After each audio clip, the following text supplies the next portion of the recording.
नमस्कार, मैं अजय साहू और आप देख रहे हैं शोरगुल टाइम्स। कहानी सीक्रेट अमीरजादा के इस एपिसोड में अटेंशन की वजह से जैस्मिन को बहुत अजीब लग रहा था, इसलिए आहान उसे साइड में लेकर चला गया। वहां पर पीटर आया और वो जैस्मिन से बदतमीजी करने लगा, तब आहान ने उसे पंच कर दिया। पहले शिवांक वहां आया और उसने आहान से बात की, फिर वीरेन वहां आया और उसने आहान की साइड ली। ये देखकर सब लोग बहुत हैरान हो गए। इसके बाद सब लोग वो प्रेसियस चीज देखने के लिए गैदर हो गए। तभी आहान के पास भी एक वेटर आकर खड़ा हो गया। उस वेटर का वहां पर किसी से फाइट करने का कोई इरादा नहीं था, वो बस वहां पर खड़ा था। और जब आहान ने गौर से देखा तब उसे नजर आया कि वो कोई और नहीं बल्कि मधुर था। उसे देखकर आहान ने कहा, तुम यहाँ पर, तुम्हारा अभी अटैक करने का इरादा है क्या? आहान ने पैनिक नहीं किया क्योंकि वो जानता था कि मधुर वहां जरूर आएगा। मधुर ने वेटर के कपड़े पहने हुए थे और वो किसी कॉलेज स्टूडेंट जैसा लग रहा था। कोई भी उस पर डाउट नहीं कर सकता था। मधुर ने कहा, तुम्हें मैं पागल नजर आ रहा हूं या तुम मेरे बारे में ज्यादा ही हाईली सोच रहे हो? यहाँ पर इतने सारे लोग हैं, ऊपर से वीरेन वर्मा खुद है। मैं इतने लोगों से डील नहीं कर सकता हूँ।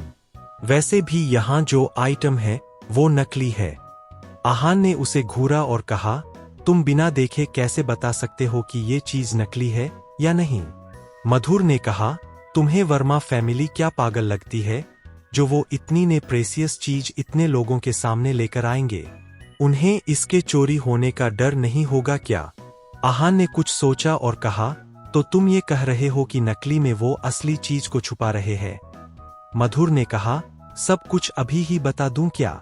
एक बार वो लाल कपड़ा हटने दो, फिर मैं तुम्हें सब बता दूंगा। अभी तो मुझे भी थोड़ा डाउट है, पर देखने के बाद मैं तुरंत समझ जाऊंगा कि वो असली है या फिर नकली। बहुत देर तक उसका इंट्रोडक्शन देने के बाद वीरेन ने फाइनली कहा, जिस घड़ी का आप सबको बेसब्री से इंतजार था वो वक्त आ गया है। इतना कहने के बाद उसने एक ही झटके में वो लाल कपड़ा हटा दिया। वहां पर एक ग्लास कैबिनेट था जिसमें एक कॉइन जैसा कुछ था। वो बहुत बड़ा था और उस पर हर तरह के हीरे जेवरात लगे हुए थे। वो गोल्ड से बना हुआ था। उस पर कुछ लिखा हुआ था। ये शायद वो नाम था जहां से वो ओरिजिनेट हुआ था। आहान ने पहले उस कॉइन को देखा और फिर मधुर को देखा, जैसे वो जानना चाहता था कि ये असली है या फिर नकली है। मधुर भी उसे बहुत ध्यान से देख रहा था।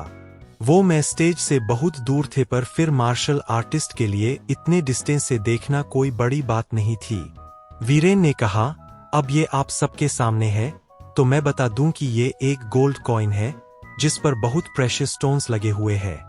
इस पर इसका नाम भी एनग्रेव किया हुआ है, द ग्रेट गोल्ड कॉइन। जब वीरेन ने ये सब बातें बताई तब मधुर ने कुछ सोचा और कहा, हम तो ये बात है। आहान ने उसकी तरफ देखा और कहा, तो क्या पता चला तुम्हें ये असली है या फिर नकली है? मधुर ने कहा, तुम्हें पता है इसका दूसरा नाम क्या है? The divine gold platform. Aahan को इसके बारे में कुछ नहीं पता था, इसलिए उसने कुछ नहीं कहा। उसे उसका दूसरा नाम तो क्या पहला नाम भी नहीं पता था। उसने आहान के कुछ बोलने का इंतजार नहीं किया और कहा, ये पूरी तरह से गोल्ड नहीं है, इसमें थोड़ा सा रोज गोल्ड का हिंट है, पर अगर तुम इसे ध्यान से देखोगे तो तुम्हें वो नजर नहीं आएगा, और जो बीड्स है वो भी अलग तरह से रखी हुई है, इसलिए मैं बता सकता हूं कि ये कॉइन फेक है। मधुर को इतना प्रिसाइसली सब कुछ समझाते हुए देख आहान बहुत हैरान हो गया था। उसने नहीं सोचा था कि उसे छोटी छोटी डिटेल भी याद रहेगी। आहान को ऐसे देखकर मधुर ने कहा, बचपन से मेरी मेमोरी बहुत अच्छी है, मुझे सारी बातें याद रहती है, और मैंने इस कॉइन को पहले भी देखा हुआ है, इसलिए मुझे इसके बारे में याद है। आहान को समझ नहीं आ रहा था कि वो क्या करे। मधुर कॉन्फिडेंस के साथ बोल रहा था, उसे उस पर भरोसा हो रहा था। मधुर ने कहा, अब यहाँ पर रहने का कोई फायदा नहीं है। इन लोगों ने असली माल को कहीं और छुपा दिया है और मैं जानता हूं कि वो कहाँ पर है। तुम्हें कुछ कहना है? आहान ने मधुर को देखा। उसने सोचा कि भले ही वो चीज असली हो या फिर नकली हो, उसका वहां रहने का कोई फायदा नहीं था। उसने कहा, मैं तुम्हारे साथ चलता हूं। इसके बाद उसने जैस्मिन को देखा और कहा, मुझे कुछ काम आ गया है, इसलिए मुझे जाना पड़ेगा। मैं वीरेन को बोल दूंगा, वो आपको घर ड्रॉप करवा देगा। जब उसने ये बात सुनी तब वो आहान को रोकना चाहती थी, पर वो सिर्फ उसका दोस्त था, इसलिए उसे समझ नहीं आ रहा था कि वो किस हक से उसे रोकती। इसलिए उसने कहा, ओके। इसके बाद आहान और मधुर वहां से चले गए। वर्मा मैशन से थोड़ी दूर एक सुनसान रास्ता था। उस रास्ते को पगडंडी की मदद से ही पार किया जा सकता था। वो रास्ता इतने पतला था कि एक वक्त पर एक इंसान ही उसे पार कर सकता था। ये रास्ता वर्मा फैमिली का सीक्रेट रास्ता था। प्रभात और उनके कुछ स्टूडेंट्स उस पर चल रहे थे। सब एक के पीछे एक चल रहे थे और किसी के चेहरे पर कोई एक्सप्रेशन नहीं था। सब बहुत सीरियस थे। कुछ दूर चलने के बाद वो लोग एक सीक्रेट वॉल्ट के पास आए। वहां पर एक बहुत बड़ा गेट था जिसका मैकेनिज्म बहुत अलग था। प्रभात उसके बारे में अच्छे से जानता था, पर कुछ लोग थे जिन्हें उसके बारे में नहीं पता था, इसलिए वो सब शौक में उस वॉल्ट को देख रहे थे। इसे खोलना सिर्फ प्रभात ही जानते थे। उन्होंने अपने गले में बंधा हुआ एक कपड़ा निकाला जिसमें एक अलग सी दिखने वाली चाबी थी। वो उस दरवाजे के पास गया और नीचे एक सीक्रेट कंपार्टमेंट था जहां पर की होल था। उसने चाबी की होल में डाली, पर उसे खोलना इतना आसान नहीं था। उसके अंदर 108 अलग लॉक थे जो सिर्फ एक डायरेक्शन में ही खुल सकते थे। उसे वो दरवाजा खोलने के लिए कीज को सही डायरेक्शन में घुमाना बहुत जरूरी था। अगर कोई भी गलती हो जाती तो फिर उसे फिर से 1 महीने का इंतजार करना पड़ता। प्रभात बहुत कंसंट्रेशन के साथ काम कर रहा था। वो ग्रैंड मास्टर लेवल पर था, इसलिए उसके हाथ कांप नहीं रहे थे और वो बहुत सावधानी से हर एक टर्न कर रहा था। अचानक से उन्हें वहां किसी के आने की आवाज आई। ये आवाज कैसी है? किसी ने कहा। उन्हें बहुत हल्के कदमों की आवाज आ रही थी। ऐसा लग रहा था जैसे कोई उस तरफ ही आ रहा था। शायद कोई आ रहा है, किसी दूसरे स्टूडेंट ने कहा।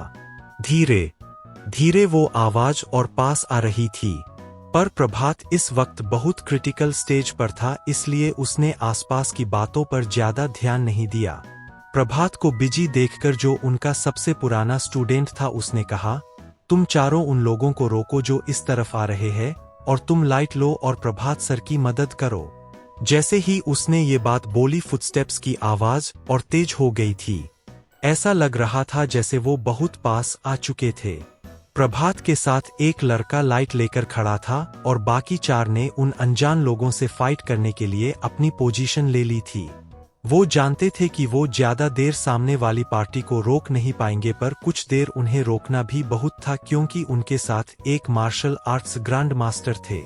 जब फाइनली वो लोग उनके सामने आए तब उन्हें पता चला कि वो 2 लड़कियां थीं। उनमें से एक वही थी जिसने आहान पर अटैक किया था और दूसरी वो थी जो पहली लड़की को वर्मा फैमिली की लीक्ड न्यूज दे रही थी। कोई उन्हें नहीं जानता था, पर अगर आहान वहां होता तो वो उसे जरूर पहचान लेता। अभी भी वो लड़कियां पूरी तरह से कवर्ड थी और सिर्फ उनके आंखें नजर आ रही थी। वर्मा फैमिली के फाइटर्स इन दोनों लड़कियों से बिल्कुल डिस्ट्रैक्ट नहीं हुए और बल्कि उन पर अटैक करने के लिए तैयार थे। वर्मा फैमिली के फाइटर्स के पास तलवार थी और डेजर्ट वुल्फ की फाइटर्स के पास भी एक अलग दिखने वाला हथियार था। एक ही झटके में उन लोगों के बीच में घमासान युद्ध शुरू हो गया। लगातार तलवारें टकराने की और किक्स और पंचेस की आवाजें आ रही थी, पर ये आवाजें ज्यादा देर तक नहीं टिकी और बहुत जल्दी वहां पर बिल्कुल शांति हो गई थी। कौन जीता और कौन हारा ये तो तभी पता चल सकता था जब वहां पर थोड़ी लाइट होती। बदला लेना चाहता था, पर वो हड़बड़ी में कोई फैसला नहीं लेना चाहता था। उसने अपने आप को संभाला और उसने देखा कि वो लड़कियां उसके पास आ गई थी। उसने अपने हथियार से प्रभात पर अटैक किया। अगर वक्त रहते उसने डॉज नहीं किया होता तो वो एक ही अटैक से बुरी तरह घायल हो सकता था। प्रभात इस वक्त बहुत क्रिटिकल सिचुएशन में था। अगर वो लॉक छोड़कर उन लड़कियों पर अटैक करता तो फिर प्रॉब्लम हो सकती थी। उन्हें इस लॉक को फिर से खोलने के लिए 1 महीने का इंतजार करना पड़ सकता था और वो ये रिस्क नहीं ले सकते थे। उधर वो लड़की भी परेशान हो रही थी क्योंकि वो जानती थी कि प्रभात ग्रैंड मास्टर है और चाहे कुछ भी हो जाए वो भी अटैक जरूर करेगा। अचानक से प्रभात चिल्लाया, लिटिल फाइटर, अब तुम मुझसे कैसे बच पाओगी? वो लड़कियां अटैक करने की कोशिश कर रही थी पर प्रभात हर अटैक डॉज कर रहा था और साथ में इस बात का भी ध्यान रख रहा था कि वो लॉक को ना छोड़े। अचानक से प्रभात चिल्लाया, कंट्रोल द कीज। इतना कहने के बाद उसके जिस स्टूडेंट ने लाइट पकड़ी हुई थी उसने चाबियां संभाल ली। अब प्रभात जैसे जैसे सीक्रेट डायरेक्शन बोलता वैसे वैसे उसका स्टूडेंट चाबी घुमाता रहता। अब प्रभात उस लड़की से फाइट कर सकता था। उस लड़की ने कहा, ग्रैंड मास्टर प्रभात, मुझे ऐसा क्यों लग रहा है कि आपको पहले ही अंदाजा हो गया था कि हम आने वाले हैं। प्रभात के पास इस सब का टाइम नहीं था पर वो सामने वाली पार्टी को जानना भी चाहता था। तब उसने कहा, तुम कौन हो और मेरी वर्मा फैमिली से तुम्हारी क्या दुश्मनी है? उन लड़कियों ने कोई जवाब नहीं दिया था पर वहां पर इंतजार करने लगी। उन्होंने ग्रैंड मास्टर पर कोई अटैक नहीं किया। इस बीच प्रभात अपने स्टूडेंट को सीक्रेट कोड्स भी बता रहे थे। प्रभात ने कहा, तुम दोनों यहाँ पर वॉल्ट खुलने का इंतजार कर रही हो ना? वॉल्ट खुलने के बाद क्या होगा? आगे जानने के लिए बने रहिए हमारे चैनल शोरगुल टाइम्स के साथ। बस इसी के साथ यह एपिसोड यहीं पर समाप्त होता है।